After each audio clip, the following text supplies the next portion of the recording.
EBM goals and quarterly planning, how can we get those to work together well? I want goals to live outside of the boundary if it has to, but placing targets can still be motivating. I have a feeling this is about the various levels of goal setting in EBM. What do you think, Todd?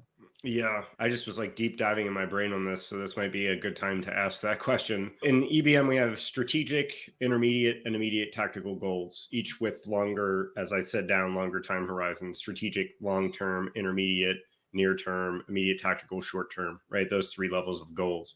When I start to think of planning, I start to think of quarterly planning. I think that we're probably getting married to our plans there. So if I were talking in terms of a quarter, 3 months, 6 months, that's why I really like to think of a goal that is that intermediate goal length, 3 to 6 months. Now, that's not an evidence-based management guide. That's what I like. That's what I've arrived at. Intermediate goal would relate to a 3 to 6 month horizon, right? Your plans can and will go wrong. You might have an immediate tactical goal that changes the way that your intermediate goal is structured.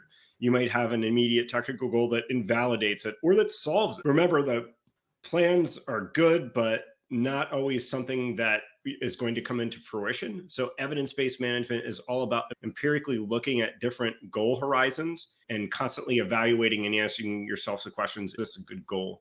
I would say quarterly planning. If you're using quarterly planning, I would change that into evaluating on a quarterly basis your intermediate goals and seeing if your immediate tactical goals are helping to achieve that. When I think of quarterly planning, I'm thinking something more like we're making these plans and absolutely following them to no avail, no matter what happens. I might be wrong there. That's just the assumption that I'm getting from that.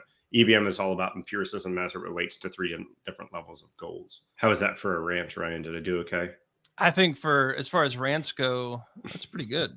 I do have a little bit of a medicine head, so if I'm all over the place right now, you can hear I'm a little bit congested. I'm just getting over the flu. Could be that's my excuse of the day, though, Ryan. But I think that's a great way to look at this. How do we get EBM goals and quarterly planning to work? And hopefully EBM becomes that thing that informs that planning, and maybe it even nudges planning to happen more frequent. And I think that could be a great shift as well.